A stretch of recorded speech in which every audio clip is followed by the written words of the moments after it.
প্রিয় শিক্ষার্থীবৃন্দ, আমি হৃদয় দেবনাথ আবারও তোমাদের সামনে হাজির অত্যন্ত গুরুত্বপূর্ণ একটা আলোচনা নিয়ে। সেটা হলো সেন্টেন্স। এখন আমি সেন্টেন্স এর পার্ট 1 আলোচনা করব। আমি সেন্টেন্সকে কয়েকটা পার্টে 6টা পার্টে বিভক্ত করেছি। একটা উদ্দেশ্য, সেন্টেন্সকে অত্যন্ত মজা করে খুব সুন্দর করে বিশ্লেষণ করে আমি পড়াবো। তোমরা যদি অত্যন্ত মনোযোগ সহকারে যদি দেখো, সেন্টেন্সের গাঁথনি তোমার ক্লিয়ার হয়ে যাবে। আর সেন্টেন্সে যার দক্ষতা অনেক বেশি, সে কখনোই ইংলিশে আটকাবে না, তার ইংলিশের ডেভেলপমেন্ট হবেই। আর সেন্টেন্সের দক্ষতা যার ভালো না, সে কখনোই পৃথিবীর যে কোনো টিচারের কাছে যাক, যে কোনো টিচারকে পড়ুক, সে কখনোই ভালো করবে না। তাহলে শিক্ষার্থী বন্ধুরা শুরু করা যাক। তবে এর আগে তোমরা একটা কাজ করবা, তোমরা আমার চ্যানেলটা সাবস্ক্রাইব করে নিবা এবং বেল আইকনে তোমরা টিপ দিবা, যাতে আমার যে কোনো নতুন ভিডিও আপলোড করার সাথে সাথে তোমরা যেন পেয়ে যাও। ওকে, থ্যাংক ইউ। শিক্ষার্থী বন্ধুরা, আমার হেডলাইনটা হলো দ্য সেন্টেন্স, বাক্য, যেটাকে বাংলায় বলে বাক্য। তো এখন বাক্যটা কি, এতটুকু বললে হয়তো বোঝা যায় না যে আসলে বাক্য মানে কি। তাহলে এটা একটু সংজ্ঞায় একটু আসে, ব্যাখ্যায় আসে।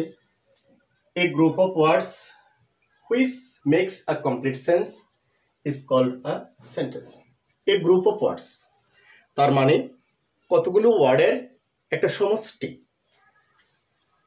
যা কি করে একটা পূর্ণ অর্থ প্রকাশ করে। কমপ্লিট সেন্স, সেন্স মানে অর্থ, কমপ্লিট সেন্স পূর্ণ অর্থ। তাহলে কতগুলো শব্দ সমষ্টি যখন একটা পুরোপুরি অর্থ প্রকাশ করে, সম্পূর্ণ অর্থ প্রকাশ করে, তখনই সে শব্দ সমষ্টিকে বলা হয়ে থাকে সেন্টেন্স। ইংলিশে সেন্টেন্স বলা হয়ে থাকে, আর বাংলায় তাকে বাক্য বলা হয়। ডেফিনেশনটা ইংলিশে যদি বলি, a group of words which makes a complete sense is called a sentence. যদি এটাকে বাংলায় বলি, তাহলে বলবো কতগুলো শব্দের সমষ্টি যখন একসাথে একটা পুরো মনোভাব প্রকাশ করে, মনের ভাব প্রকাশ করে, তখনই সেই শব্দ সমষ্টিকে বাক্য বলা হয়। এটা বাংলায়। আর দ্বিতীয় আরেকটা আমি সংজ্ঞা দিয়েছি শুধুমাত্র ব্যাখ্যা করার জন্য, কারণ অনেক সংজ্ঞা আছে, আমরা দেখেছি বিভিন্ন স্যার, বিভিন্ন ব্যাকরণবিদ বিভিন্নভাবে এটাকে সংজ্ঞায়িত করেছেন। তো আমি সবচেয়ে সুন্দর দুইটা সংজ্ঞা দেওয়ার জন্য চেষ্টা করেছি।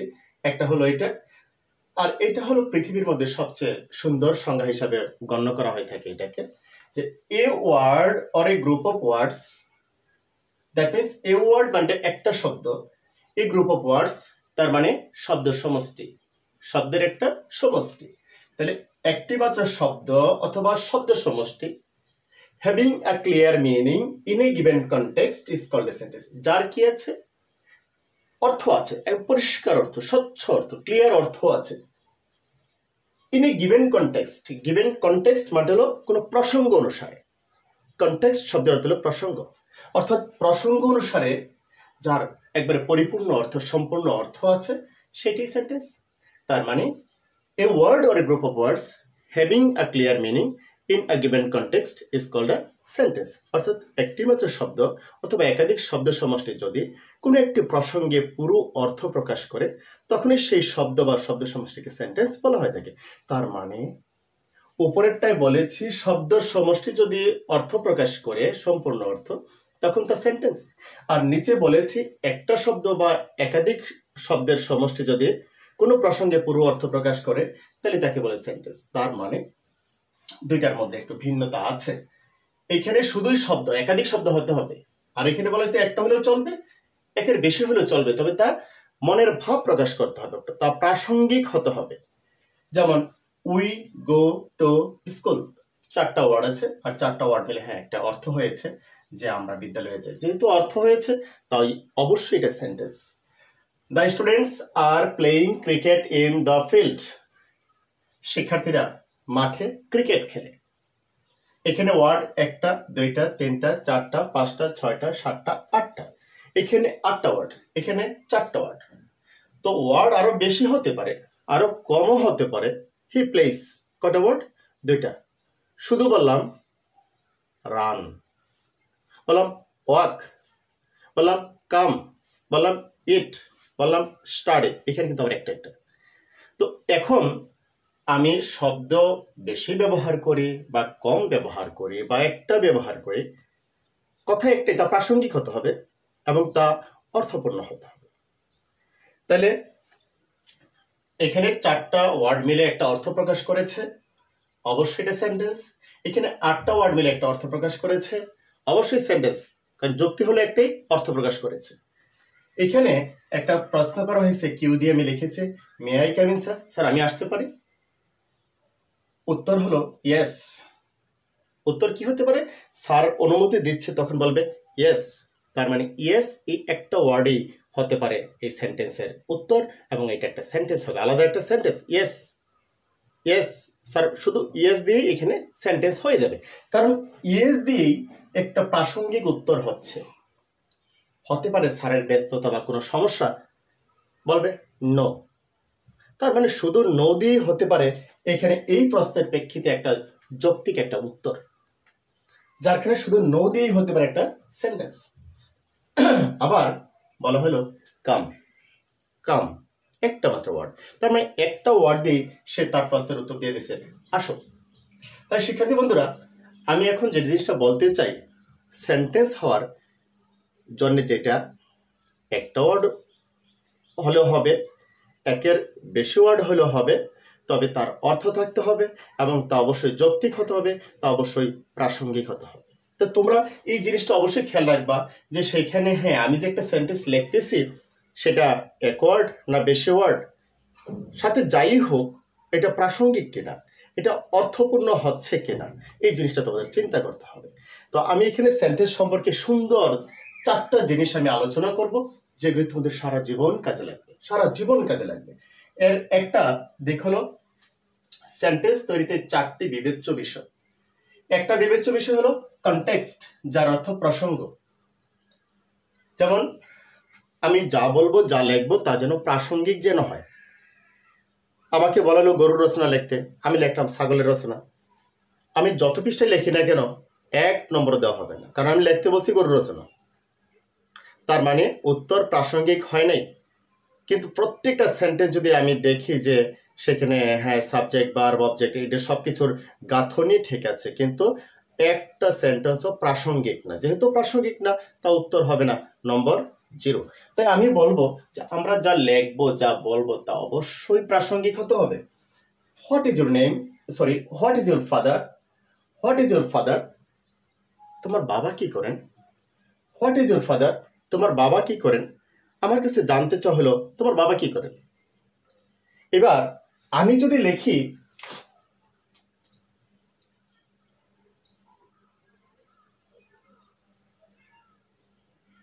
আই এম হ্যাপি, আমি খুশি, এখানে জানতে চাওয়া হয়েছে হোয়াট ইজ ইউর ফাদার, তোমার বাবা কি করেন, আর উত্তর দেওয়া হলো আই এম হ্যাপি, আমি খুশি।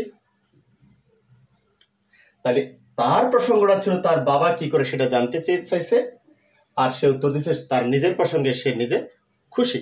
তার মানে প্রশ্ন অনুসারে এখানে প্রাসঙ্গিক উত্তর হয় নাই, অথচ এখানে সাবজেক্ট ভার্ব আর এখানে আছে কি কমপ্লিমেন্ট।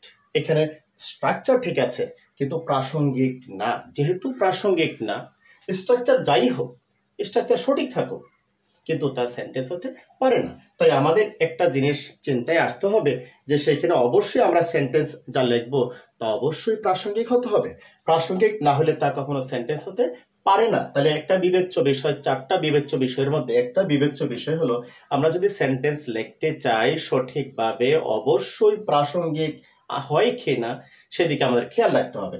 তাই এখানে বললাম যে সেখানে ধরো এটা আমি লিখে মুছে দিলাম, এটার প্রাসঙ্গিক একটা উত্তর হবে he is a teacher, he is a teacher, তিনি একজন শিক্ষক। অথবা লিখতে পারি মাই ফাদার, লিখি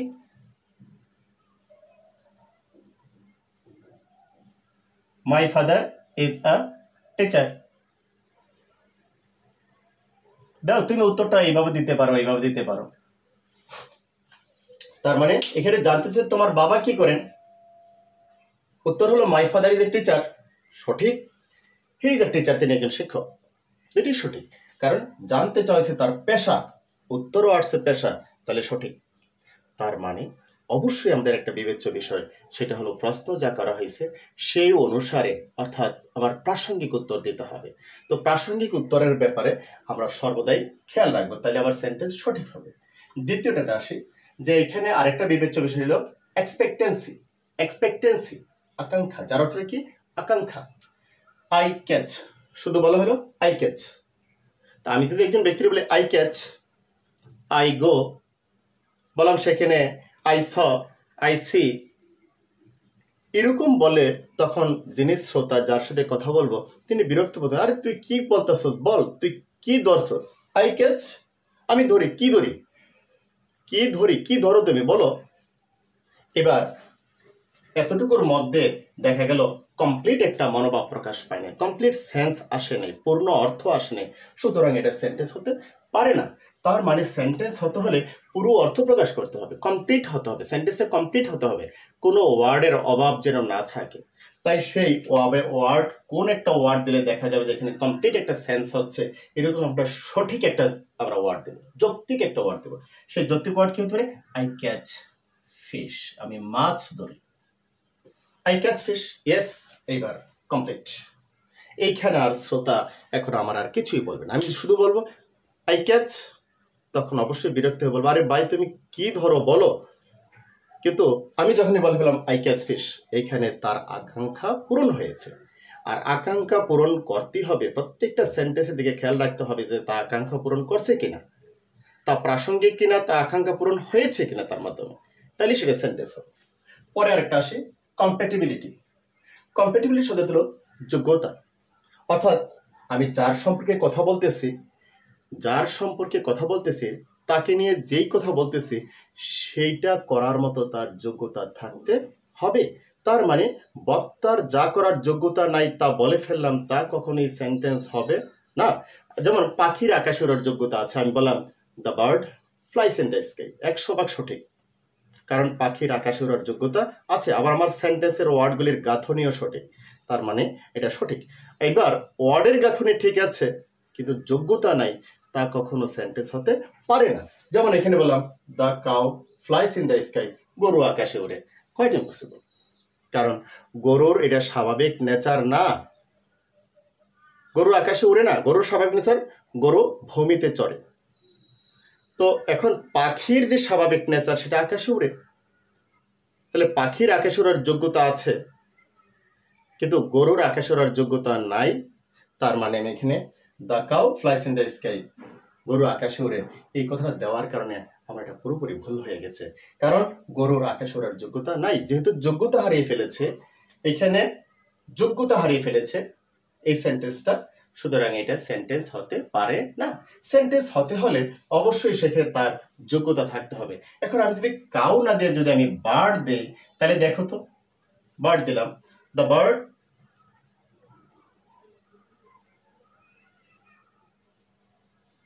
bird flies in the sky, পাখি আকাশে উড়ে, 100% সঠিক, কারণ পাখির আকাশে ওড়ার যোগ্যতা আছে।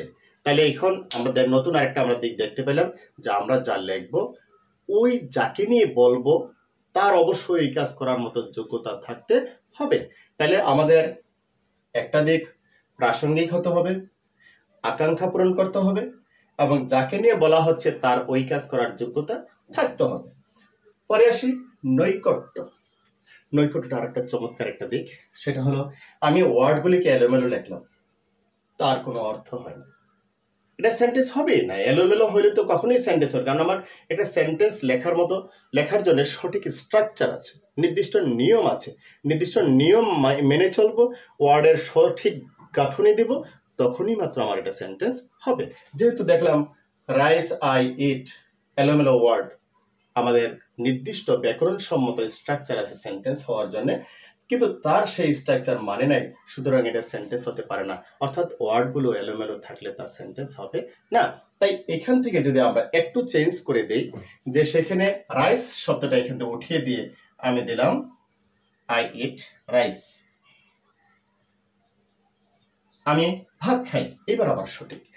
যেমনি করে আমার এই হাত এইখানে না থেকে যদি নিচে থাকে, পায়ে থাকে, পায়ের দিকে আমার হাতটা থাকে, বা আমার নাক এখানে না থাকে যদি এইখানে থাকে, তখন দেখা যাবে যে আমার সঠিক যে মানবদেহ হওয়ার কথা তা তাতে নাই, অনুপস্থিত, এলোমেলো আছে। আর এলোমেলো হলে তা কখনোই সঠিক মানবদেহ হবে না। তাই সেন্টেন্স যদি সেখানে সঠিক হতে হয়, তার অবশ্যই ওয়ার্ডগুলি থাকতে হবে সঠিকভাবে সাজানো। তাহলে শিক্ষার্থী বন্ধুরা, এইখান থেকে আমরা কি শিখলাম? যে আমি সেন্টেন্সটা যে লিখব তা অবশ্যই প্রাসঙ্গিক হবে। আমি যা লিখব সেটার মধ্যে আকাঙ্ক্ষা পূরণ করতে হবে। আমি যা লিখব, যাকে নিয়ে বলবো, তার ওই কাজ করার যোগ্যতা থাকতে হবে। পরবর্তীতে হলো নৈকট্য, যে আমার ওয়ার্ডগুলি সঠিকভাবে বিন্যস্ত থাকতে হবে, এলোমেলোভাবে নয়, সেন্টেন্স অনুসারে। এক এক সেন্টেন্সের স্ট্রাকচার এক একটা, আর ওইভাবে আমার সঠিকভাবে বিন্যস্ত হতে হবে, তাহলেই মাত্র সেন্টেন্স হবে। তাই আমরা অবশ্যই সেন্টেন্স লিখতে গিয়ে আমরা সর্বদাই এই চিন্তাটা করব যে আমি যা বলছি তা প্রাসঙ্গিক, আমি যা লিখছি তা আকাঙ্ক্ষা পূরণ করেছে, আমি যা লিখেছি সেখানে যোগ্যতা পূরণ হয়েছে, আমি যা লিখেছি সেখানে সবগুলো সঠিকভাবে বিন্যস্ত আছে ওয়ার্ডগুলি, তাহলে অবশ্যই সেন্টেন্স। তখন তোমার দেখে সিচুয়েশন, হ্যাঁ ইয়েস আমি তো সব মেনেছি, ইয়েস আমার একটা সেন্টেন্স হয়েছে। পরে শোনো, আমি কিছু সিঙ্গেল ওয়ার্ডের সেন্টেন্স দিলাম, সাম সিঙ্গেল ওয়ার্ড সেন্টেন্সেস। এতে দিয়েছি ইয়েস, নো, সার্টেনলি। এই তিনটা অবশ্য অ্যাসার্টিভ সেন্টেন্সের সিঙ্গেল ওয়ার্ডের সেন্টেন্স। এটা সিঙ্গেল ওয়ার্ড, অর্থাৎ ইয়েস বললে আমাদের কোনো কোনো ক্ষেত্রে সঠিক উত্তর হয়, অর্থাৎ প্রাসঙ্গিক উত্তর হয়, তখন ইয়েস একটা শব্দ দিয়ে হয়ে যাবে আমার একটা সেন্টেন্স। কখনো কখনো নো বললেই শুধুমাত্র দেখা যায় উত্তর সঠিক হয়ে যায়, প্রাসঙ্গিক হয়ে যায়, তখন নো একটা সিঙ্গেল সেন্টেন্স, যেহেতু ওয়ার্ড একটা তাই সিঙ্গেল ওয়ার্ডের সেন্টেন্স বলবো। পরে দেখা যায় সার্টেনলি, যে সেখানে এই সার্টেনলি একটা ওয়ার্ড ব্যবহার করার কারণে সেখানে দেখা যায় যে may I come in sir, yes হবে, অথবা নো, অথবা একটু জোর দিয়ে বললাম সার্টেনলি, হ্যাঁ নিশ্চিতভাবে।